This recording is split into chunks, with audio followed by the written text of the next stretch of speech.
Good morning students. जैसा कि कल अपना चैप्टर नंबर 5 खत्म हो गया है, यानी केमिस्ट्री का एक चैप्टर खत्म हो गया है, तो मैंने सोचा कि आज फिजिक्स का एक चैप्टर स्टार्ट कर लेते हैं। इसके बाद में एक बायो का चैप्टर स्टार्ट करेंगे। तो मैं आप लोगों को आज बता देता हूँ कि एक्चुअल में आज चैप्टर हम जो स्टार्ट कर रहे हैं उसके बारे में कुछ बातें जानेंगे। तो हम बात कर रहे हैं लाइट, चैप्टर नंबर 9 की, लाइट की। तो देखिए लाइट है, अगर मैंने डेफिनेशन पहले लिखी है, अदरवाइज अगर अपनी क्लास होती तो मैं आपको डेफिनेशन पहले नहीं बताता, ठीक है। और ये डेफिनेशन मेरे अकॉर्डिंग है बेटा, बुक के अकॉर्डिंग मैंने नहीं बनाई है। तो जो अगर आप लोगों को अगर बुक में इससे अच्छे डेफिनेशन मिलती है आप वो लिख सकते हैं, कोई दिक्कत नहीं है। आप ये मत सोचिए कि आज बीएससी में क्या लिखा है, सीबीएसई में क्या लिखा हुआ है। जो बेस्ट लगे आपको कि वही अच्छी है, अच्छे से समझ में आ रही है, इजी है, वो डेफिनेशन आप लिख सकते हैं, कोई दिक्कत नहीं है मुझे, ठीक है। आप ये मत सोचना कि मैं लिखूंगा वो आप लिखोगे ही वही लिखोगे, जरूरी नहीं है बेटा। आप अपने वर्डों में उसको लिख सकते हो, अच्छी बना सकते हो, आपको अंडरस्टैंड होनी चाहिए, अगले को भी अंडरस्टैंड होनी चाहिए, ऐसी डेफिनेशन आप लिख सकते हैं। तो चलिए हम बात करते हैं कि कुछ अपने डेली लाइफ से रिलेटेड बातों की। आज चैप्टर स्टार्ट करने से पहले मैं आपको कुछ इंट्रोडक्शन की बातें इसमें से बता देता हूँ, ठीक है। लाइट चैप्टर है, वो क्या है, हम अपने दैनिक जीवन में बहुत सारी कलरफुल चीजें देखते हैं, है ना, अपने आसपास।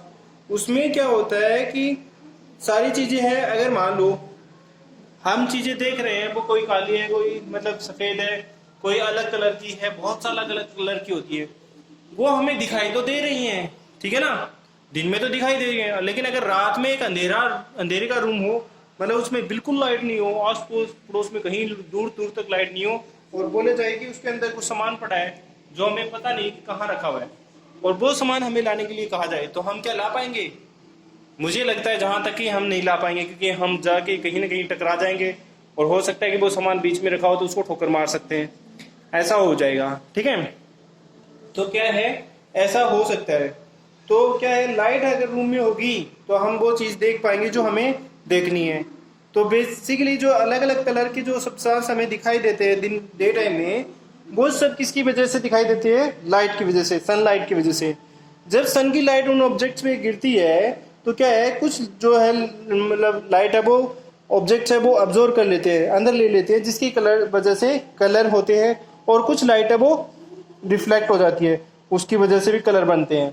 तो लाइट है ना, उसके दो कारण होते हैं हमारे पास। जो रिफ्लेक्टेड लाइट है वो हमारी आंखों के अंदर आती है, और उसकी वजह से हमें जो चीजें हैं वो कलर्ड दिखाई देती हैं, ठीक है।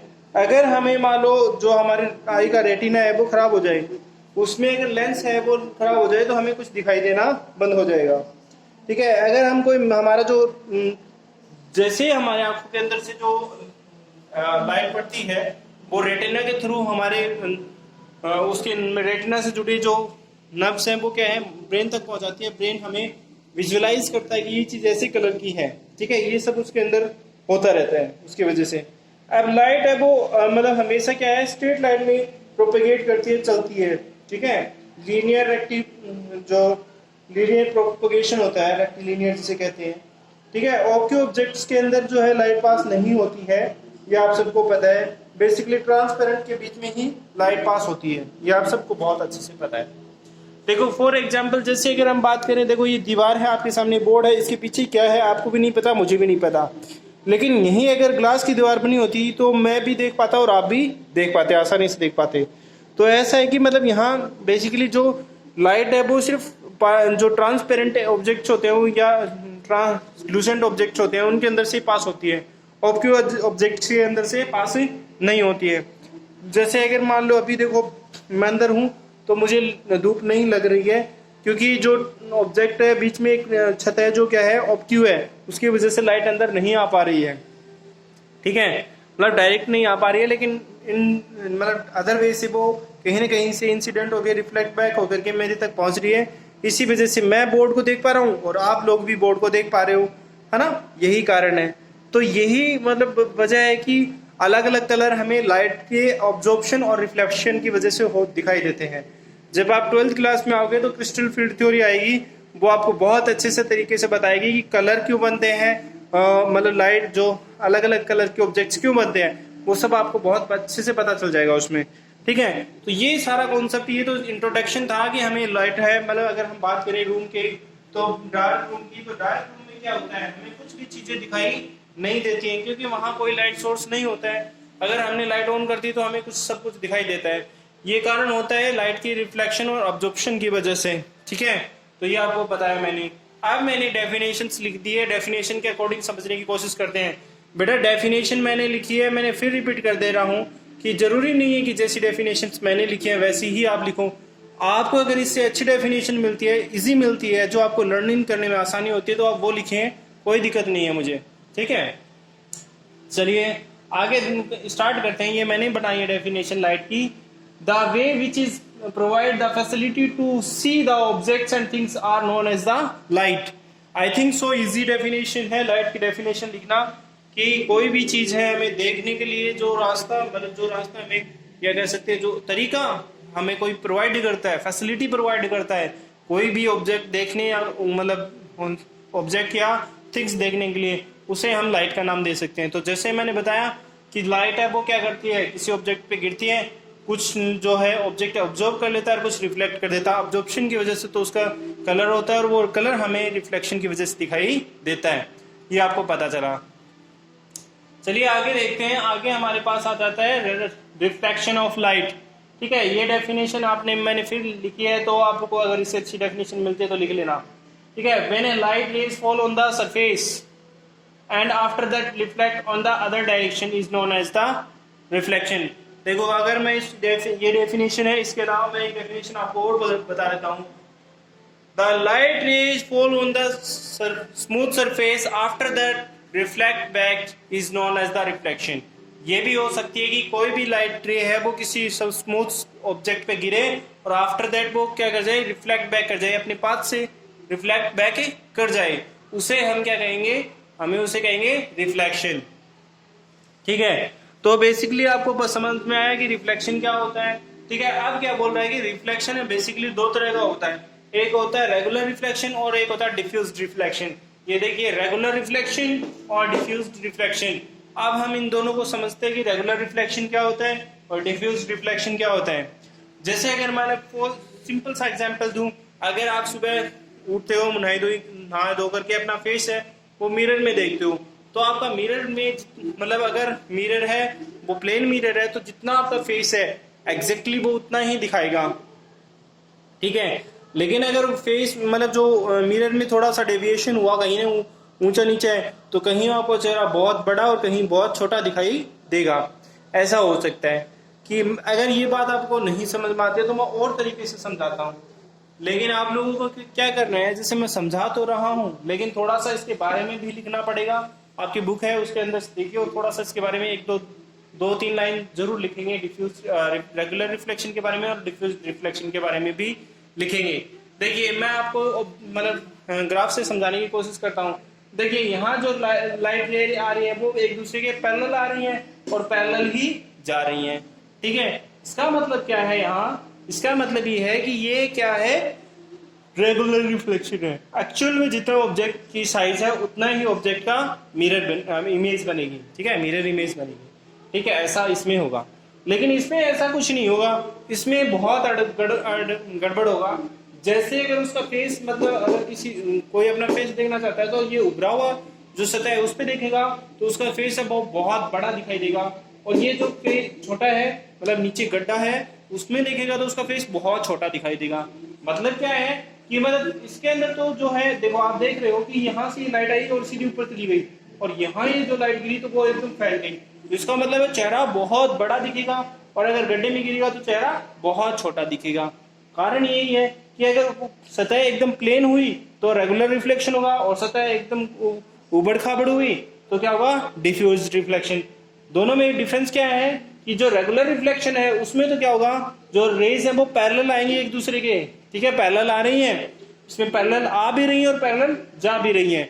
लेकिन इसमें क्या है, इसमें क्या है, पैरेलल शायद में भी पैरेलल आए लेकिन डिफ्यूज होने के बाद में क्या मतलब जो है इंसिडेंट होने के बाद में ये सेम डायरेक्शन में नहीं जाएंगी, ये तय है इसका। ठीक है, ऐसा होगा इसमें, यही कारण है कि दोनों में डिफरेंस है। अब आपने बहुत सी अलग अलग जगह मिरर देखे होंगे तो आपने देखा होगा कि कहीं किसी किसी जगह ना मतलब आपका चेहरा बहुत बड़ा दिखाई देगा और पेट पतला सा दिखाई देता है। ठीक है, ऐसे पैर आपके बहुत मोटे दिखाई देंगे और नीचे के जो पाँव है, पंजे हैं, वो बहुत छोटे से दिखाई देते हैं। आपने पिलानी म्यूजियम विजिट किया हो तो उसमें ऐसा कॉन्सेप्ट आपके सामने दिखाया हुआ है, वहाँ आप देख सकते हैं ऐसा। ठीक है, तो ये आपको मैंने रेगुलर रिफ्लेक्शन और डिफ्यूज रिफ्लेक्शन के बारे में आपको बताया है। ये मेरा इंट्रोडक्शन था इनका रेगुलर रिफ्लेक्शन और डिफ्यूज रिफ्लेक्शन के बारे में। अब हम पढ़ते हैं लॉ ऑफ रिफ्लेक्शन।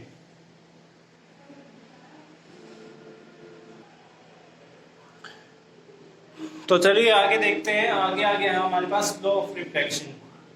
अगर लॉ ऑफ रिफ्लेक्शन की बात कर रहे हैं अपन, तो देखिए मैं आप लोगों को बता देता हूँ कुछ बातें। तो देखिए हमारे पास मैंने आपको सामने एक डायग्राम बनाया है और पहले हम लॉ पढ़ लेते हैं, फिर इसको समझ लेते हैं। देखिए फर्स्ट बोल रहा है लॉ ऑफ रिफ्लेक्शन में, first the incident ray, refracted ray and normal to the point of incidence, ठीक है, and all lie the same plane, all lie the same plane। और अगला बोल रहा है the angle of incident is always equal to the angle of reflection. यहाँ देखिए angle of incident is equal to angle of reflection, angle I is equal to angle R। अब जो बातें मैंने लिखी हैं उस बातों को समझने की कोशिश करते हैं अपन कि क्या है ये बातें। तो देखिए आपके सामने एक फिगर बना रखा है, तो थोड़ा सा एक बार मैं इसको, मतलब मैंने कुछ ऐड नहीं किया, वो ऐड कर लेते हैं, बाद में देखते हैं। तो चलिए आप देख लेते हैं। अब हमारे पास हो गया सारा काम। तो देखिए ये हमारे पास फिगर है, मान लो ये कोई मिरर है, ठीक है, नीचे वाला ये कोई मिरर है, प्लेन मिरर। यहां से इस पे कोई लाइट ये है वो इंसिडेंट हुई और यहां से इंसिडेंट होने के बाद में ये रिफ्लेक्ट बैक हो गई। ठीक है, तो ये क्या हो गया, इंसिडेंट रे हो गया, ये रिफ्लेक्शन रे हो गया। ठीक है, और ये हो गया इसका नॉर्मल। नॉर्मल क्या करता है, इंसिडेंट रे और रिफ्लेक्शन रे को इक्वल पार्ट में डिवाइड करने का काम करता है हमेशा, मतलब दोनों को बराबर में पोर्शन में डिवाइड करेगा। ठीक है, नॉर्मल। तो ये क्या करेगा, इन दोनों के बीच में जो एंगल बनाएगा इधर और इधर को क्या एंगल है, वो दोनों एंगल को हमेशा इक्वल पोर्शन में डिवाइड करेगा। कितने भी एंगल के बने हो ये दोनों, लेकिन इनके बीच में जो नॉर्मल होता है वो हमेशा इक्वल का नंबर का बनेगा, तो इक्वल नंबर ऑफ डिग्री का बनेगा, सॉरी। ठीक है, तो यहाँ ये इंसिडेंट है रे है, इसलिए इसको मैंने IR लिख दिया है। ये रिफ्लेक्शन रे है, इसको लिख लिया है RR, रिफ्लेक्शन रे। ठीक है, इंसिडेंट रे, नॉर्मल रे। ठीक है, तो इसीलिए देखो IR मतलब इंसिडेंट रे, NR मतलब नॉर्मल और RR मतलब रिफ्रैक्टेड रे। ठीक है, अब ये बोल रहा है यहां से ये एंगल ऑफ इंसिडेंट और angle of reflection always equal.